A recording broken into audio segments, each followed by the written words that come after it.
the conundrum of your mind. This is so simple once you understand this. Your mind is simply a receiver. Any idea that you've ever had, that anybody's ever had, did not come from your mind. It came from your higher faculties. That is that which conceives. So, your higher mind conceives.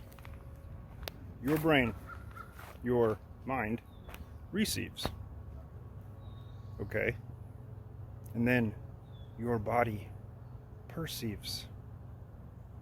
Let that land.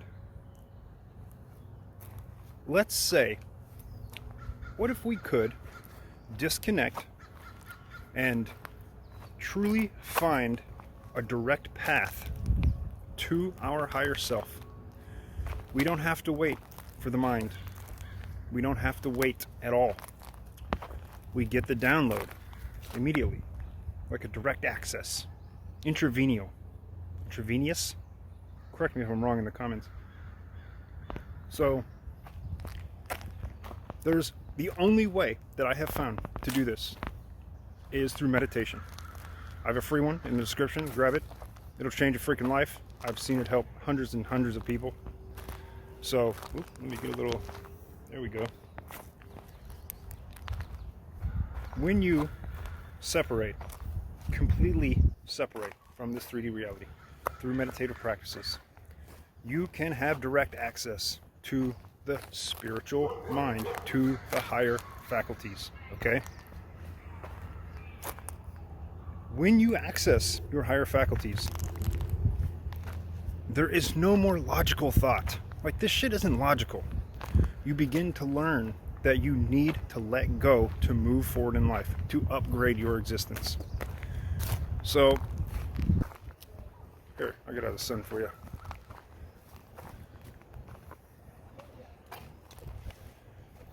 Let's do some spinning in the trees. The trick to all meditation is letting go, is surrender. That's the biggest problem that I see with people, and it's the first thing they come into contact with is their physical mind, their egotistical mind, holding them back, telling them all these limiting beliefs, and just BS that is never going to help them, but it's just doing its job. And it will help you in other areas of your life when you learn to disconnect. So, during your meditation, it can get rough. It can get staticky, if you will. Surrender.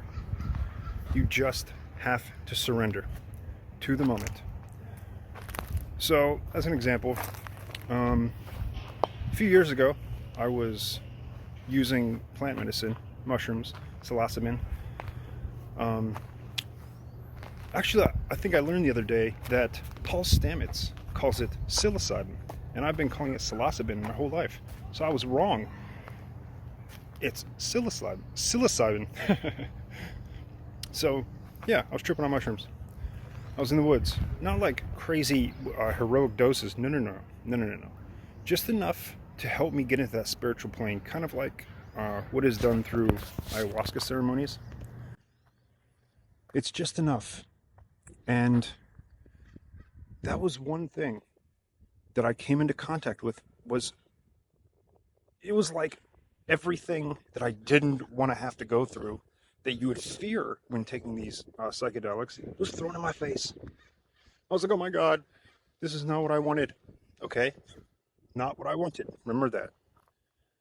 And it was like I was enduring this trip, and it wasn't medicinal, wasn't helpful.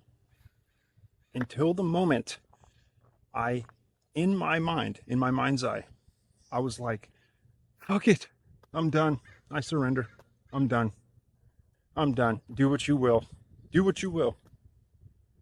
And at that moment, it stopped. And my spirit guides, I won't get into that right now. It's way too descriptive. There were beings that came out of the mist at me and started to guide me. And the first thing that I downloaded was, there you go. You just got it. You just got it. And I thought I had already done that through my meditative practices. No. there were deeper levels that I was unaware of. You can get there through meditative practices. You can actually release DMT through meditative practices. Okay? When we finally begin to surrender in all ways, that is when we start to change our life. That is when we begin to create. Because we are no longer bound to that which was ruling us our whole lives. So, the moral of the story: you don't have to have control. You don't. Next time you're in your meditative practices and you're having a rough time, say, it's getting a little rough, a little statically, remember what I just told you. Just give in, surrender. Now, I want you to understand this isn't giving up your power. It's completely different. It's you regaining your power. Please understand that, because that's what it's going to feel like. It's going to feel like you're losing control and you're going to lose all your power, and oh my God. Just allow it to be. Remember, you are infinite, truly infinite.